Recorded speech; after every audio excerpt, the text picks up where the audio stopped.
Reverse by Black K. Cat. Chapter 58, Luciform.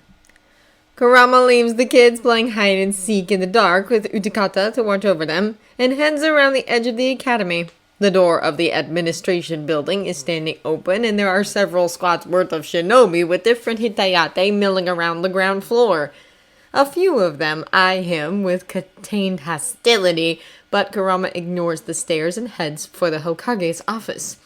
He can't think of many people who would be stupid enough to pick a fight, but if someone does, he'll handle it. The room right outside the office boasts even more shinobi, these ones a lot more alert and aware than those downstairs. Guards, Kurama thinks, recognizing Namiyashi Raido and Uzuki Yugao hovering by one of the windows.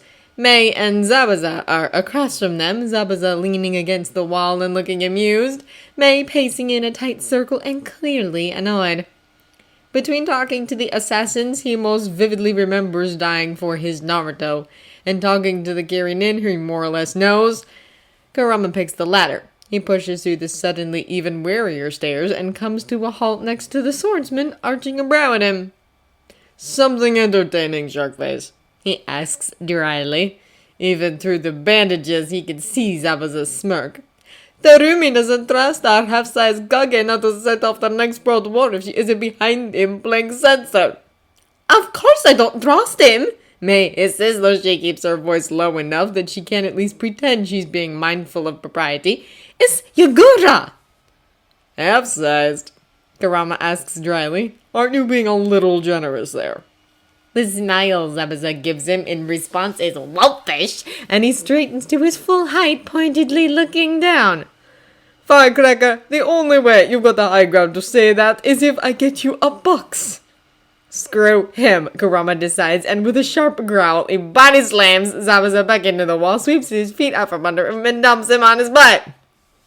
"You fish face!" He snaps, stalks past the laughing Mei, and heads for the office. His own fault for expecting anything like intelligent conversation from a man who thinks the piranha look is attractive. "I've got a room at the inn to myself, Fred," Zabuza calls after him, sounding like he's grinning as he pushes back to his feet. "You're welcome to stop by any time, you know." "I thought you said no encore." Kurama growls right back as he shoves through the doors and into the meeting room. "Fuck off!" 5 kage, 3 village heads, Kakashi, and Kushina all turn to stare at him, and Kurama wonders if it would be reasonable to march right back out and punch Zabuza in his stupid smug face. There's a long moment of silence, and then Yagura sighs, exasperated, and folds his arms across his chest. "Please don't take him up on that. I'd hate to have to kill my own guard for being insufferable tomorrow." "Not a problem." Kurama bites out, and the glare he casts around the room dares anyone else to comment. Kushina especially, because she looks practically gleeful. Disturbingly gleeful. He narrows his eyes at her, and she grins right back.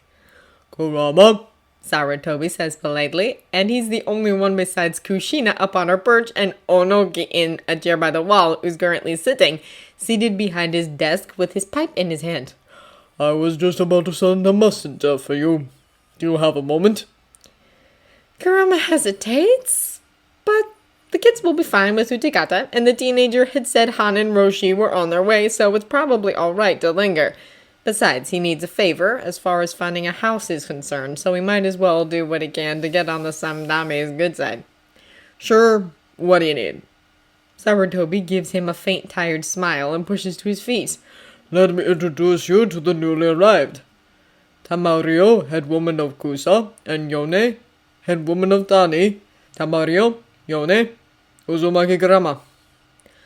"A pleasure," the tall, white-haired woman with the Kusa Hitayate says, and even though her expression is stern, Kurama can read the amusement in her eyes. "Especially given that my village has no jinchuriki for you to steal." The other head woman laughs light and airy as she flips a fan open to cover the bottom of her face, though her dark eyes are sharp. Except for the eyes, she has Vu's coloring. Dark skin, pale hair, if in a shade of blue instead of green, and a stocky build with obvious muscles beneath her fishnets. "I couldn't agree more," The amount of trouble you've managed to stir up in less than 2 months is impressive, Uzumaki. Charmed, Kurama says without an ounce of sincerity and gives Sarutobi a narrow glance. The smile Sarutobi returned is wry. Other introductions are not needed, I assume. It's not like he's going to forget who the kage are, especially when he more or less made off with all of their Jinchuriki. Kurama gives Sarutobi the look that question deserves, and the old man raises his hands in answer. As I assumed. We have several outstanding questions, though, if you would care to answer them. Well, someone's going out of their way to be polite, Kurama thinks, leaning back against the door and eyeing that peaceable expression warily. He doesn't trust it at all, and even if Sarutobi has Genma investigating Danzo, he doesn't trust that Danzo won't get his hands on the information somehow. Feeding that freak news about Akatsuki, Obito, or the Jinchuriki in general isn't exactly high on Kurama's to-do list. He conspired with Madara once already, after all. There's no saying you won't do it again. Fine, he allows, because there's clearly no getting out of this with anything short of a temper tantrum, and as tempting as it is to wreck things and entirely divert the leader's attention, it's just slightly possible that Kurama will need their goodwill at some point in the near future. He'd rather earn it this way than make the kids think he'd force them to play nice. Kakashi's watching him close and careful, but Kurama pointedly ignores his gaze. The copying is hard enough to read on a good day with his hitayate up. Like this, still wrapped up in his uniform half hidden in shadows with other eyes on him and something to hide, Kurama doesn't have much of a chance at all. My brother says there's now plus one makes things more fun, B chimes in before A can finish. Like I said, now there's damn you in my head. With a growl, A drags B into a headlock, shaking him lightly. That's all that's in your head, idiot. Be quiet! Over the sound of B's somewhat rhyming protests, Rasta says sharply, I want to know why you didn't simply inform the villages of the threat to begin with. If we had known, we could have taken precautions and protected.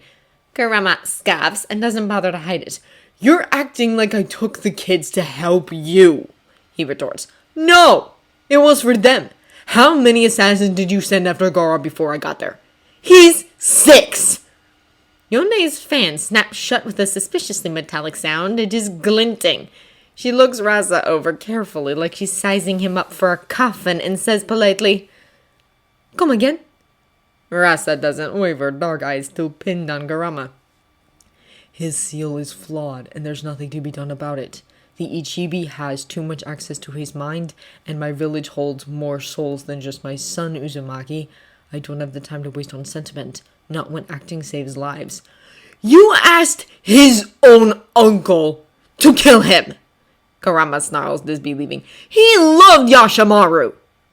Rasa's expression goes blank with shock, then instantly shades towards fury, and he takes a step forward. How do you know that? He demands sharply. That was a top-secret mission known only to myself and Yashimaru. You shouldn't. But I do.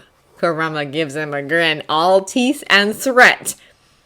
Does it make you wonder what else I know? He sweeps a glance around the office meeting stairs that are a mix of wary and hostile, and it's mostly an empty threat, but they don't know that. This, says Sarutobi quietly, is not the point. He taps his pipe sharply against the edge of the desk, then takes a long pull as all eyes shift to him. A stern look, and he adds, We are wasting time looking at the past when the future is of much more immediate concern. Kurama, will Akatsuki try again? Kurama hesitates, not wanting to drop the topic, but with the weight of both Kakashi and Kushina's eyes on him, he gives a grudging tip of his head. Tobi's dramatic, but he's determined. He's not going to stop trying until we take away all hope of his plan working. And for that, we need to kill Zetsu. The black one, Onoki clarifies, and when Kurama nods, he huffs disgustedly. Like Senju Hashirama. What a coincidence. Are you telling me there's no connection there? Kanaha is not to be trusted. Listen, asshole, Kurama growls, and he's irritated enough that it rumbles through the air like the precursor to an earthquake. Madara making you shit your pants that one time doesn't mean anything except that you're a coward who can't let go of things. So unless you've got something helpful to contribute, you should shut up before I make you. Onoki goes white, eyes widening, and his mouth snaps shut. Kusa's head woman glances at Onoki, brows rising, then at Kurama, and then back at Sarutobi, who looks equally startled. Uchiha? Madara? She asks. What does Konoha's first missing nin have to do with this? Zetsu used him to start all of this. Kurama answers gruffly. He's a bastard, and I wouldn't spit on him if he were on fire. But he didn't pull his delusions of grandeur out of thin air. Zetsu's trying to get his creator, the real leader of Akatsuki, released from her seals, and Madara was his catalyst for doing that. Madara can't be behind this, He-Sen says, but the Taki head man looks a few shades paler than before. He'd be almost 100 years old at this point. Toby was his student, Kakashi puts in unexpectedly, and when Kurama raises a brow at him, he crinkles his visible eye in a bullcrap smile. He's trying to pass himself off as Madara, but he's too short. And Madara is dead, Kurama adds. I'd like to keep it that way, personally. Well, with Orochimaru sitting in a jail cell, it should be fine, you know? Kushina's smile is cheery, with just a hint of blood behind it. He's the one who brought us back. Which doesn't make Toby any less of a pain in the ass, Kurama counters. We messed up 2/3 of their plan, but he still has Kusame helping him, and Sasori. Conan too, if she managed to survive the snake bite. A makes a sound of great annoyance, finally releasing B and letting him straighten up. How do you even know this? He demands. Were you part of a CAD scheme? This time, the snarl that tears from Kurama's throat is the very farthest thing from human, and he lunges before he can remember why that's actually a bad idea. Kakashi darts forward and grabs him before he can claw A's face off, and it's only because Kakashi is something like a friend that Kurama doesn't just go straight through him to get to the Kage. Shut your fucking mouth! He hisses, and A is startled but defensive, already puffing up to yell right back. Kaguya murdered my best friend! She destroyed everything I know, and she's behind everything I've lost in my life. You think I'd help her? Kakashi's hands close just a little more tightly around his biceps, and he pushes lightly at Kurama, urging him to step back. Mama, he murmurs, and Kurama has never wanted to calm down less, but he doesn't try to resist. I think the Kage understands that now, Kurama. It was just a mistake.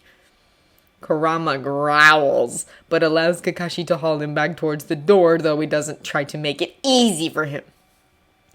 It was a dumbass mistake. Just like your ideas to turn children into weapons.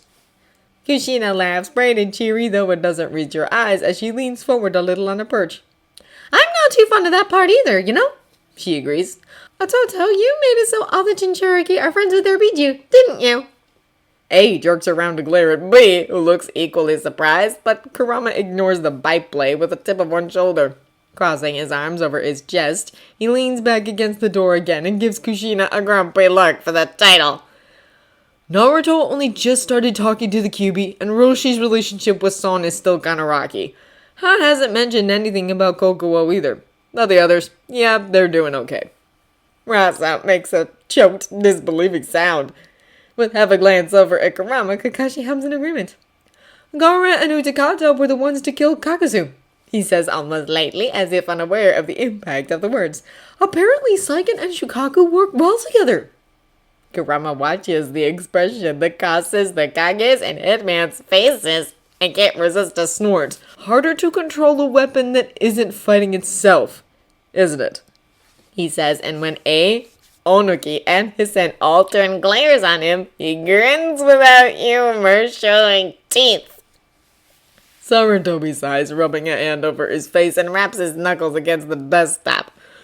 Kurama, as hard as it may be to believe, I did not ask you here to debate claims on the Jinchuriki or the morality of their creation. Akatsuki is a far greater threat right now, given what happened to Kiri. Always a peacemaker, Sarutobi, A mutters, and it's more than a little sour. There's a moment of tight, tense silence, and then Yagura takes a breath. Hatake told you most of it, he says, and if there are lines of strain in his face, he hides them well, leaning back into the shadows where his expression is mostly indistinct.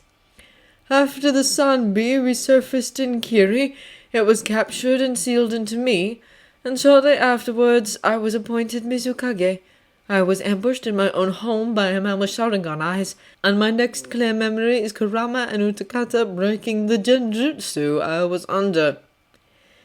Kurama half expects them to ask how Madara could have laid a genjutsu like that if he was dead, but no one does. Reasonable, probably. It wouldn't be the first time a Sharingan eye got passed on to a non-Uchiha, and everyone here knows that, largely because they've all tried to get their hands on them at one time or another. Instead, Tamario makes a quiet sound of agreement and inclines her head, pulling herself up a little straighter. I agree that Akatsuki should be our focus right now. If anything has to be done about the situation of the Jinchuriki, we need to be alive to do it, and it sounds as though Akatsuki will not give us that luxury easily. I, for one, would prefer not to test whether this Tobi's eyes can control normal shinobi just as easily as Jinchuriki. Madara was dangerous enough on his own, Onoki rumbles, looking both grim and faintly sour. with allies sharing his goals. I second the decision. You say you destroyed their base? Thoroughly.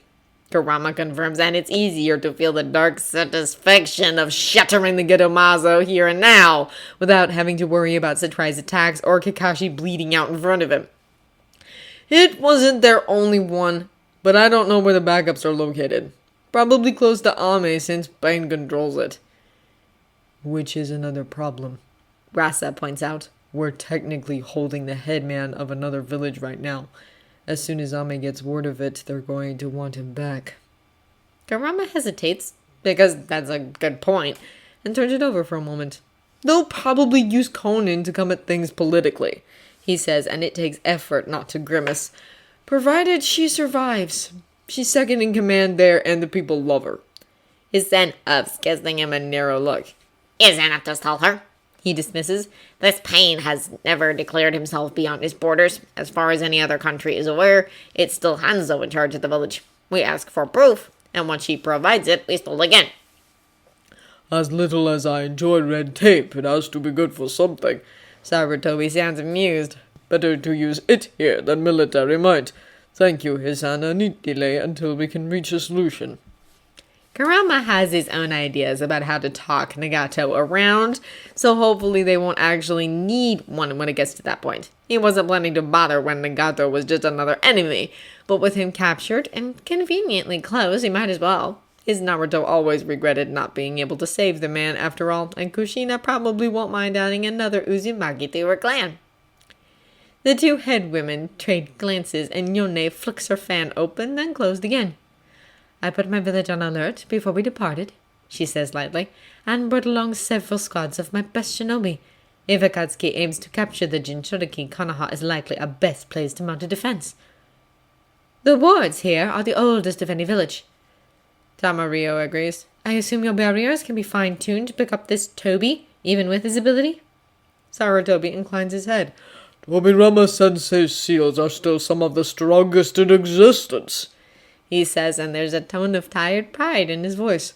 Now that all of you have arrived, I'll have the barrier squads reactivate them immediately. Shall we reconvene tomorrow to distribute our forces? As A snorts, grabbing his brother by the back of the neck as B tries to slip away towards the door.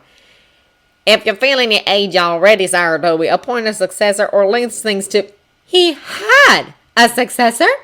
Kushina cuts in, and her voice is like the cock of a whip as she leaps down to land with menacing grace just out of A's reach. Kurama knows her well enough to recognize the grief on her face, even if it's mostly buried, knows that one misplaced word is all it's going to take to turn that grief into rage. Minato gave his life to save Konoha, you know? He was a great man, and a great Hokage, and if you're going to forget that he existed, Kurama catches her by the shoulder, and when she spins to grab him in preparation for a flip, he blocks her and grabs her elbow and pulls her away. No one is forgetting Minato, he tells her, and if it's sharp, it's because he knows precisely how to catch her attention. But there's no way to bring him back, and right now Sarutobi is Hokage. Focus, Kushina. Kushina stares at him, and for a moment there's rage boiling right beneath the surface, tangible and tempting. A lifetime ago, Kurama would have reached for it, fed it, used it. And just as she would have done, Kushina contains it, strangles it, forces it down, and takes a breath. For all her temper, she's one of the best Kurama has ever met at controlling her emotions, even if it doesn't seem like it at first glance. She reaches out for him, drops her head against his shoulder, and sags against him with a weary sound. But the moment of vulnerability doesn't linger. Before Kurama can do more than touch her back, she's pulling away, shoving her hair out of her face, and she turns on her heel. Come on, Ototo, let's go. I'm bored. Kurama growls after her, even if it doesn't make her so much as twitch, and ignores Sarutobi's muttered prayer as he steps out of the path of the departing Kage and village heads. There are no more protests regarding the Jinchuriki, which is good, because Kurama's patience is at the very end of its tether. Yes, Kurama? The Hokage asks, faintly weary, as he rises from behind his desk and turns off the lamp. I assume you had something to discuss? Yeah. Kurama folds his hands into the sleeves of his Iori, glancing back at where Kakashi is hovering. The Kapinen has his nose buried in his book, though, and is pretending not to pay attention.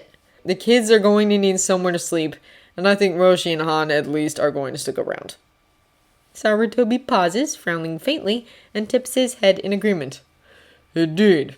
And it seems a bad idea to send 8, possibly 9 Jinchuriki into a civilian run in. Kurama snorts because bad idea doesn't even begin to cover it.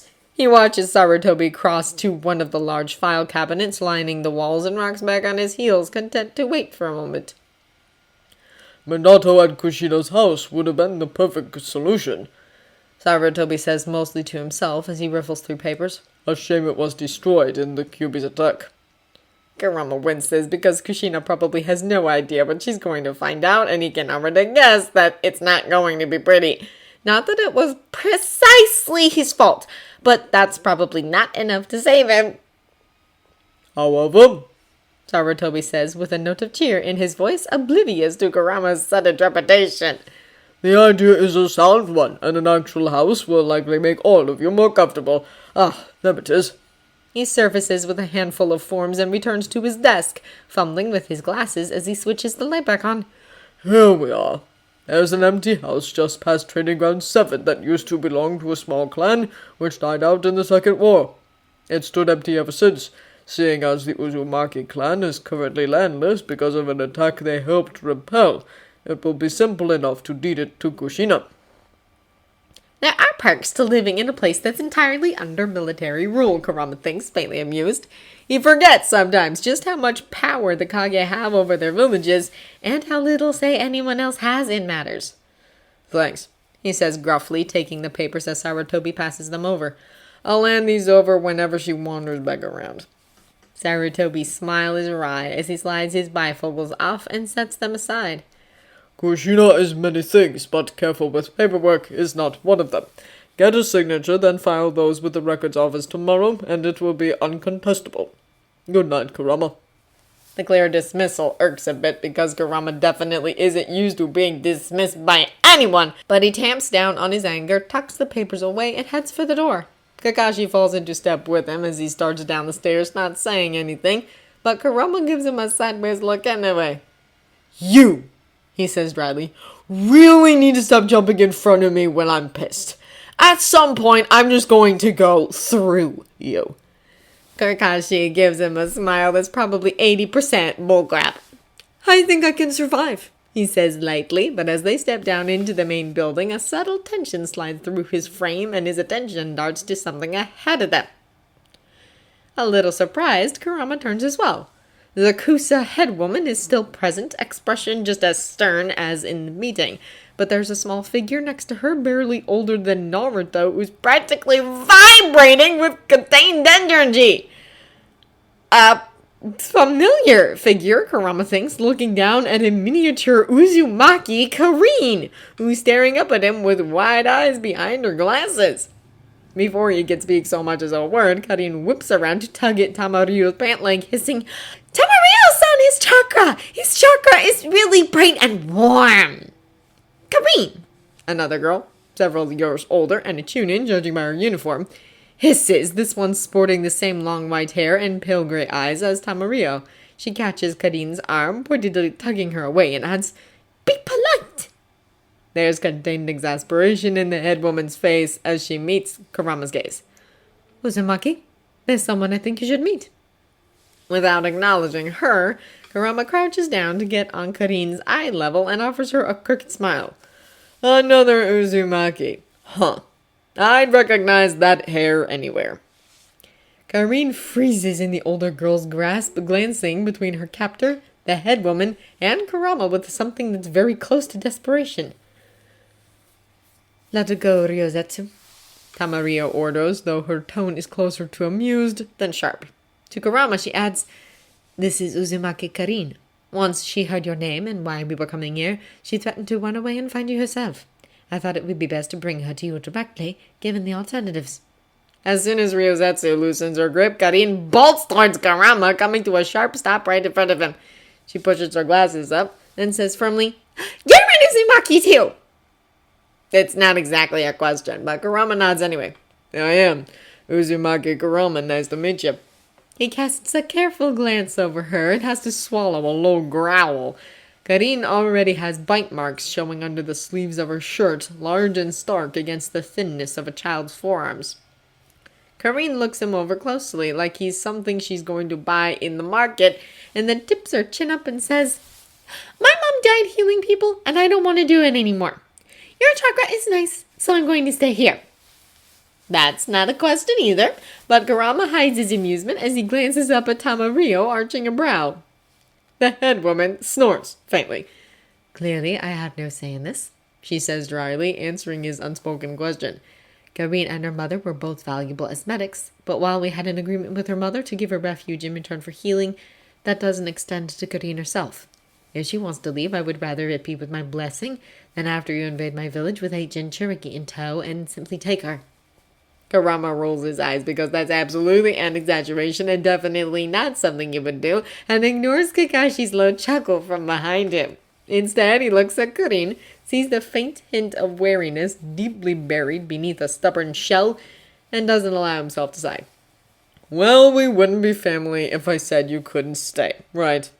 Come on, Firebrand, you should meet the others if you're going to be sticking around. Oh! Kakashi murmurs in a tone of enlightenment. A nickname! It's decided now. You're never going to let her go. Jump off a cliff, bastard. No one wants your opinion. Kurama tells him, rising to his feet. He hesitates, then glances down at Karin and Sage, but she's a heck of a lot shorter than the last time he saw her. Still, definitely. Karin, though, there's no doubt about that. Want a ride? He asks. I can walk, Karin informs him tartly. I'm 7, not 3. Oh, she and Kushina are going to get along like a house on fire. Kurama's pretty sure he remembers his former Jinchuriki saying those exact words at one point or another. I know that, he answers, and it comes out more patient than he actually feels. But you don't have to, is what I'm saying. I'll walk, Karin decides, though she at least mulls it over for a moment. She grabs the hem of Kurama's haori, which apparently means she's not about to let him get away, and looks up at the head woman. Goodbye, Tamario-sama. Goodbye, Karin. Tamario answers, and there's nothing of regret in her tone, but maybe a little sadness. You are welcome back in Kusa any time you wish to visit your mother's grave. For a moment, Karin's firm expression wavers, nearly crumbles. Kurama can feel her trembling just a little, where she's practically pressed against his leg, and her hand is white-knuckled on his haori. She doesn't say thank you, doesn't acknowledge the offer in any way, and from where he's standing, Kurama can see the mark in her skin again. It makes him want to break something. Tamario's face, preferably, though he honestly isn't all that picky right now. Come on, he says again and drops a hand on top of her head. The others are by the academy. It's not too far of a walk. I know, Karin says, and though her voice cracks on the last word, she forges on without acknowledging it. I saw you playing earlier. Isn't 3-year-old Jinchuriki? Is that why your chakra is so bright? Jinchuriki have a lot more chakra than normal shinobi, Kurama confirms. He steals another glance at her as they head out the administration building's doors, then asks, You okay? Karin pauses, and even though she doesn't look back at her former headwoman, she's tense like she would bolt if she only knew which direction to run. I think, she says clearly with only the faintest tremble to it, that I changed my mind. Kurama doesn't have to ask what about. He scoops her up into his arms and instantly Karin presses her face into his shirt glasses, digging into her shoulder. Displaying a hand over her small back, Kurama steps back into the shadows of a dense climbing vine, letting Kakashi loiter in the street like a lookout. They're the reason Mom is dead, Karin says, half muffled but still clear enough to make Kurama close his eyes and swallow down his anger. There was an attack, and she kept healing, and she told them she was tired, but they kept saying that being able to heal like she did was the only reason we could stay, and... She breaks off, and it's not a sob, but her breath hitches, and her grip on Kurama tightens just a little. A moment, and she raises her head, face set in mulish lines. I don't want to die for them, she insists. Mom did, but I won't. You won't, Kurama agrees, and when Karin gives him a sharp look, he holds her gaze steadily. If you don't ever want to heal again, that's fine. I know someone who'd be overjoyed to teach you to fight, if you'd rather do that. Karin hesitates, scanning his face like she's looking for a tell, and Kurama remembers then that Karin's sensor abilities are strong enough that she can tell at a glance when people are lying. After a moment, she apparently decides that he's being truthful, because she nods, turns her face away, and says, I want to. Kushina will be overjoyed, Kakashi says, and when Kurama starts moving again, he joins them. There's still laughter coming from under the tree ahead, and Kurama makes for it without hesitation. That's what I was thinking, he agrees, and has to smile a little at the thought of Kushina's face when she realizes there's another Uzumaki around, one who isn't a mass murderer this time. The hulking shape of Han is clear in the moonlight, and when he catches Kurama's steps, he turns, tipping his hat back. A pause, clearly startled, and then he laughs loud and entirely amused. What? Kurama demands, bristling, and that's enough to make Roshi look up from where he's showing Naruto a Ketan Jutsu. The instant his eyes land on Karin, he snorts, rising to his feet and giving Kurama an amused look. Another one, he asks dryly. Is this a bloodline I don't know about, or do you just have the worst luck of anyone in the elemental countries? My luck is fine, Kurama growls, crouching down to set Karin on her feet. And it's not like I collect them. Extenuating goddamn circumstances, okay? Roshi laughs in his face, very pointedly. Monkey brain asshole. Kurama snaps, then glances up at the 4 curious faces watching him. 5, if he's including Utakata. Hey, kid, come here. This is your cousin, Karin. Karin Uzumaki Naruto. Naruto's face lights up and he practically bounds forward. You're my cousin? He asks enthusiastically. You're just as pretty as my mom! Karin flushes red and shoves her glasses up her nose in a half-hearted attempt to hide it. My mom was pretty too, she says as if daring him to contradict her. A pause, and she glances up at Kurama and then back at Naruto. I'm 7, and I like okonomiyaki and perfume, and your chakra looks like sunshine. You can see chakra? Naruto bounces closer to grab her hand and tug her towards the other Jinchuriki. I'm Naruto, and I'm 6, and you're Shimi, Funi, and Yukitomi, and Gara, and Utakata. Have you ever ridden a fox before? Fuji and Momiji can teach you. They're Kurama summons, and they're really cool! Karin looks slightly overwhelmed by the flood of words, but she doesn't resist Naruto's pull, and when Fu gives her a bright smile and a cheerful greeting, she tentatively smiles back. Should we put bets on when he picks up the next one? Roshi asks, not even trying to keep his voice down. Han chuckles and offers 4 days. 3 is Kakashi's verdict, and when Kurama shoots him a sour look, he just smiles back and wiggles his fingers in a mocking wave. Really? Roshi asks, and he's grinning, the bastard. Clearly, you two can't pick out patterns. 100 year on the next one, turning up before sunset the day after tomorrow. Deal, Kakashi says. Agreed. Han adds, I hate you all. Kurama growls and goes to collect the kids.